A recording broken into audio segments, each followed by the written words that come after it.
Welcome to the Private Lenders Podcast with your hosts from Hard Money Bankers, Jason Dalen and Chris Haddon. This podcast is sponsored by hardmoneymastermind.com.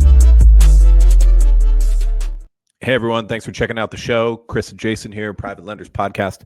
We're going to be telling a story about a wild default. We just exited, technically, this past Monday morning. And, you know, we always say if you do enough loans, you're going to end up with defaults. And it's really not a bad estimate to assume that in this niche, the residential investment property, private lending, you're probably going to end up with 10% defaults. That's probably about right. What we've seen over the years and other people in the Mastermind group, if you ever find yourself in a position where you want some help or advice on how to handle a default situation, chime in the Mastermind group. We're in there. Other lenders will help too. It's a really good place for that kind of information. But one thing we do caution is that when you get into a default, do something quickly. We were talking with a lender today that they've been dragging it on for too long. A borrower in a real default situation, and possibly even a situation where his whole real estate business is crumbling. And they waited too long. They've been too lenient. They've been like, okay, we'll see if he can clean it up kind of thing without pulling the trigger. But anyway, that aside, we're going to dive into this whole default story now. Yeah, so let's back up to the beginning. I actually did a case study on this at hardmoneymastermind.com with, to share that with the group. But let's kind of rehash that. So 2022, I think that's when it started. End of 21, we closed. December 21. Okay. End of 2021, borrower reached out to us, had 3 properties. Let's go like the 4 C's. Collateral was pretty decent. He had 3 free and clear properties. He had bought in one of them for $180,000 in 2021. He bought the other one for $90,000 in 2015, and the other one for about $30,000 in 2018. So he had over $300,000 vested out of pocket, his own cash in these things. One of them was vacant. One of them was a rental property, and I think the third one was a rental property as well. So $300,000 into it. Collateral was good. Characteristics, not so good, right? And we all know that 4 C's, collateral, character, capacity, credit. Character is extremely important. His characteristics were, as of now, were very poor. I don't remember them being that poor day one when I originated it, but they showed that they were very, very poor. So we screwed up a little bit on the characteristics. Capacity, he didn't end up being able to execute on the project. His original take was, I got a lot of cash into these deals and I need some money to fuel. He had a water, whatever those businesses are called, when like fire or restoration company. That's what it was. He had a restoration company. He needed more fans. He needed more equipment, stuff like that. But he had 3, properties, rental properties, right? So, he had a little bit of portfolio, and his credit wasn't great either. It was in like the upper 5s. So, so be it. We came in with a $160,000 loan. We valued the property at the time at around $600 between all of them. We have, looking back, we had valuations in the property from third-party valuations at like $850, but we kind of came in, with the thought that it was probably in the $500,000-$600,000. Try to keep our loan around sub 40 LTV. That's typically what we do in that case. With the hopes that this guy just has too much to lose. He's already got $300,000 vested. We were close to about a 50 loan to cost based on his cash in it, and well under 40 LTV based off as is value. Keep in mind, if there's no construction holdback, there's no ARVs. Take ARV. Everyone in the Mastermind group always say ARV. Well, there's only an ARV if it's a fix and flip, and there's going to actually be an after repair value that you can base it off of. If there's no construction holdback or no construction at all on a rental property, it's just as is value. That's all we care about. So we were sub 40 LTV on the as is. Yeah, so we closed this loan. Did you say that he was using the cash proceeds? He got 140 out of it. I see. He was using that for business, just like business purpose, like running his company type stuff. Okay. I didn't totally remember that detail, but yeah, we were very good on collateral, and the borrower kind of weak, and we knew that going into it. So we collected 3 or 4 months of interest at closing. So that was the interest we got paid, and he didn't pay again. The story's going to get wild. He defaulted right away. So April 1st of 22, his first payment was due. It was, $1,700 or something like that. Never made a payment. So we let it ride for a little bit, and he actually does communicate. He's never disappeared during this whole 3+ year saga. He never disappeared. He will communicate. He just didn't give us any money. He just gave us stories and excuses and this and that. He'd always having the same game plan of, I'm going to refinance to pay you off. And at first I was like, and everyone says this, right? Not everyone's in a position to refi. Refis are hard to get, especially when you're talking about some kind of permanent debt. And so the messaging always, and like I told him years ago, was like, all right, if you can refi, great. No problem. We have no problem how we get paid off through one avenue or another. But if that doesn't work, then you have to sell something. Very plainly. If the refi doesn't work, then you have to sell something. He never wanted to accept that. So we started foreclosure on the Baltimore property, which had a good amount of value, and the PG County residential property that had a decent amount of value too. We left, there's one on the Eastern Shore of Maryland, less valuable. We left that one alone. We get into the PG County foreclosure process. Maryland's it's not super quick, but it's not definitely the longest timeline either. We quickly realized that there's a title issue on the Baltimore property that was going to require a title claim to get some kind of corrective deed, like something with the how the deed of trust and the legal description were recorded needed to be corrected via a title claim. And title insurance, guys, these days it is slow. They're trying not to pay claims. It is not easy, not like it used to be. So anyway, we move into the foreclosure process on the PG County residential property. And he starts fighting us at every step, right? He's trying to contest the foreclosure. He files bankruptcy. We get put on pause. He sends us some kind of, term sheet from a broker that says they're a lender saying that they're going to get a refinance. And this just keeps going on and on and on. Like, it does not take a year to foreclose in Maryland. And where we are, we got paid over 3 years later. So do you remember some of the other details in the litigation? I know the more recent stuff, but some of the stuff that happened like 1 and 2 years ago, it's been a long saga, so I don't remember every detail. No, I mean, I remember everything, since we foreclosed on the PG County property and what happened then. But yeah, I mean, there's bad decisions. People make bad decisions. I mean, keep in mind, like, what we always see is like, I want to sell for top dollar. I get a refinance. It's like, dude, you got a $160,000 loan that's accruing at 24% interest. That's 2 points a month. Like, that's a lot. That's 35, 36, 30, whatever, $30,000 a year, for every year in interest that's just accruing. We had to step in. We had to pay his taxes. We had to pay his insurance. Yep. Right. And whenever insurance on 3 properties. Yeah. So, defaults, I was telling somebody this earlier today, like, you got to be careful on some of your defaults because, you can have a really good, LTV, but like this payoff went, I don't know if we even said what the payoff amount ended up being, but I'll just say it was $325,000. It was really $390,000. We negotiated down to $325,000. Yeah, we'll get to the numbers. The loan was $160,000. So like the amount doubled. Like, who's doing loans here? Raise your hand if you're watching or listening to this, or just think about it yourself. Who's doing a loan that can absorb a payoff twice as much as your original loan balance? Like, there's something to be said. You have a bad foreclosure, like that could happen. Hopefully it doesn't. And it usually doesn't go that high, but it could. No, very rare. But in this case, we had the collateral to, absorb it.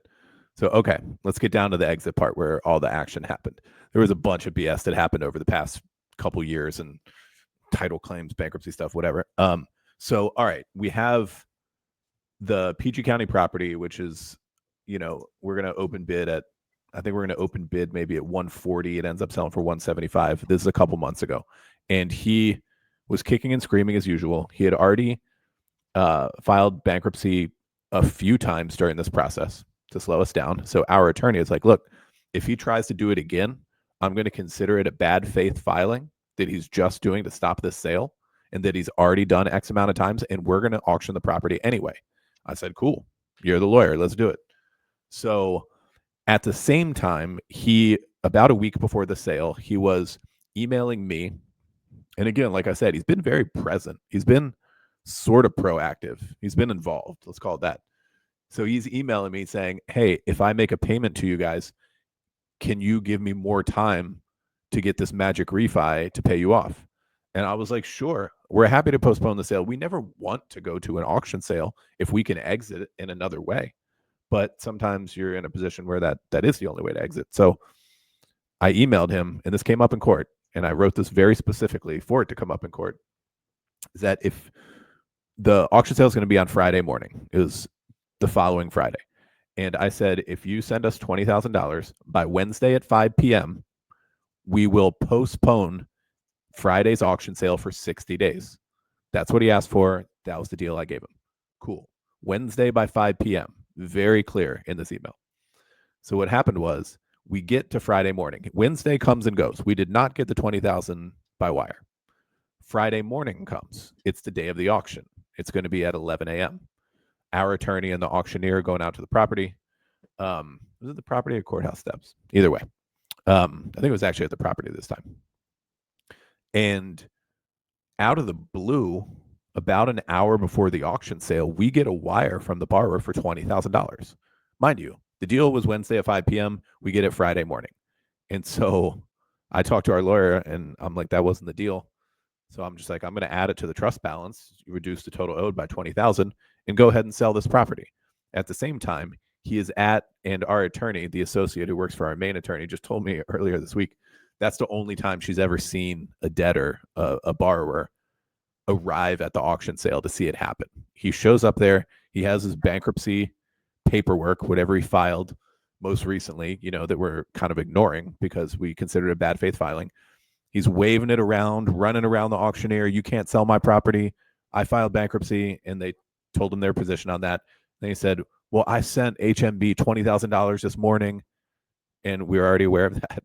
So we sell the property, and it goes to a buyer who's a well-known guy around here for $175. Sells to him. Okay. Now the court has to ratify the sale, and he starts contesting that. I had to show up in court in his position. He didn't have a good position. He said, I had a deal that they would postpone the auction sale if I sent him $20,000. And so the court allowed him a hearing. So we have his attorney, him, our attorney, I'm on there, the judge. Which he didn't show up to the first time. Of course he didn't show up. His attorney had to chase him around. We all sat on Zoom for with no hearing starting for half an hour, 40 minutes while his attorney chased him down. But he did. He ended up getting on. And I just went through that exactly what I described. The deal was Wednesday at 5 p.m. That's very clearly documented in this email. $20,000 by that time. We got it Friday morning. We got it literally 30 minutes before the auction sale. That was not the deal. So we simply added to the total owed, and the sale's going through. And the court, ends up siding with us. But during this time, that sale has not closed. And now I'm getting payoff requests because he's actually selling these other properties. He's selling that small property on the Eastern Shore. We can get $25,000 in proceeds. And he is selling the Baltimore property we have a first mortgage on for over $330,000, maybe $340,000, somewhere around there. Yeah, like a lot of money. Like a lot of money. It was listed almost at $500,000, and I knew that, which was way overpriced. But it looked like he was motivated at least to get that one sold. Yeah. So it's all kind of coming to a head. Like stuff is moving now. For the first time in 3 years, stuff is moving in this situation. And we see that the buyer of that Baltimore property is legit. We know the lender they're using. They're a competitor of ours, and they close deals. We know that. I'm like, oh, wow, this is really going to close.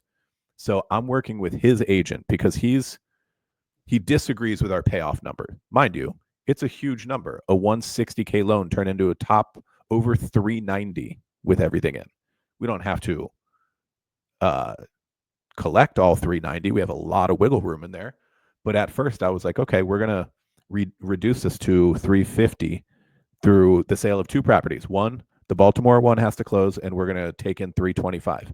Then the Eastern Shore one that's being bought by a builder as a teardown has to sell, and we'll take in $25. $350 paid.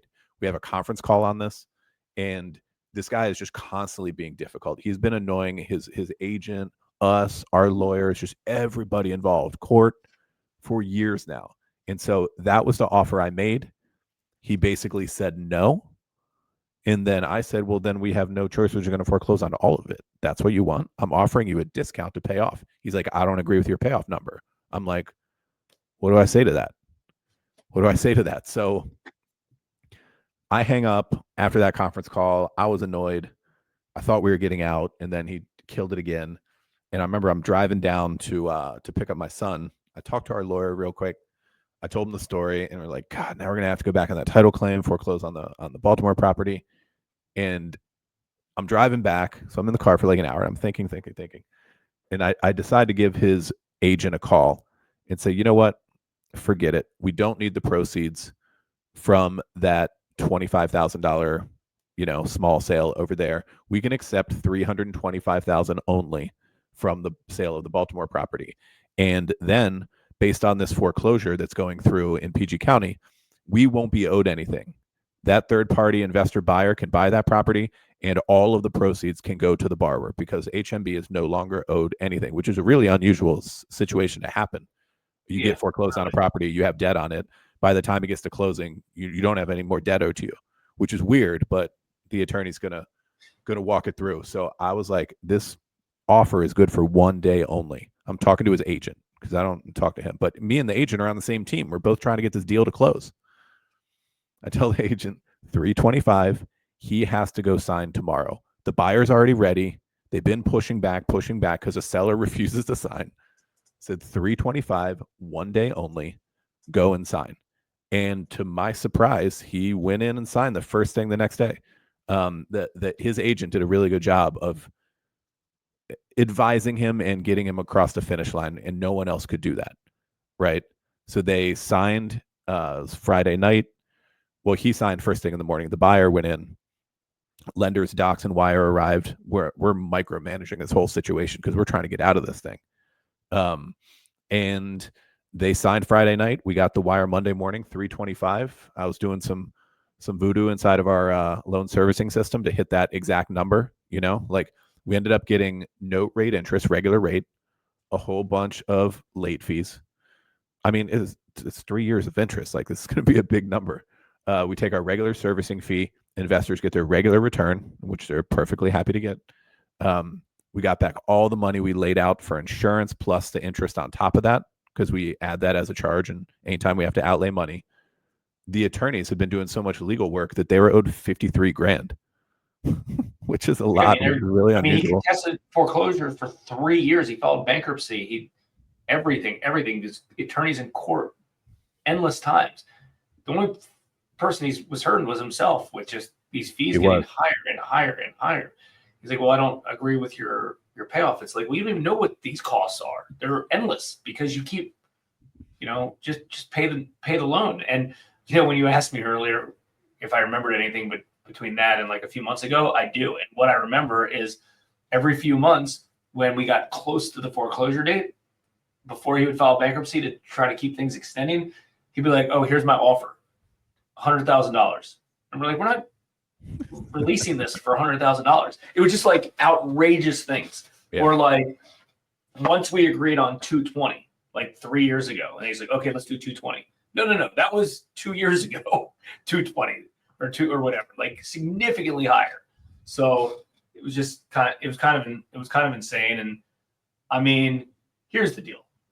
Like you do a good loan, like a good loan amount and on, good collateral, you can absorb these things. Now it's rare if like we did a regular 65 LTV loan, on whatever, a fix and flip that some guy completely wanted, like it couldn't absorb all of that. But like the reason that, this one's different is because like you typically wouldn't have a crazy person with not great, with no characteristics, with bad character, I should say, with it. So, and like typically we would stay away from a deal like this in general.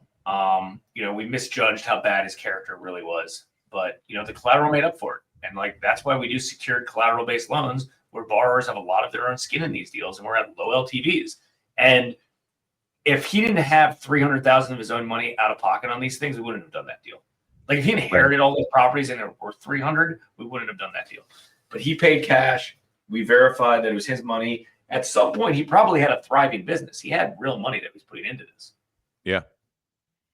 Yeah, it was a wild one. It was a good exit, one that was needed, a negotiated one, right? Like we don't need to be greedy and try and push for every last dollar with all this litigation going on. Like it was a big payoff because of how long it went, but we took no rate. We took the regular rate, which is a fine thing to do.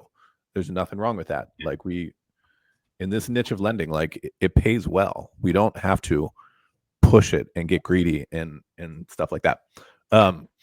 If you're interested in learning more about the kinds of deals we do and the other people inside the mastermind, go to hardmoneymastermind.com. Check it out. We hope to see you in there, and we'll see everyone here next time on the Private Lenders Podcast. We hope you enjoyed this episode of the Private Lenders Podcast. Please note that the opinions stated by all the speakers on this show are only opinions and not intended for legal, financial, or accounting advice. Please make sure to always check with your own legal, accounting, and financial professionals. If you enjoyed this episode of the Private Lenders Podcast, we'd appreciate it if you would spread the word. Make sure to check out hardmoneymastermind.com, the #1 free community for new and experienced private and hard money lenders.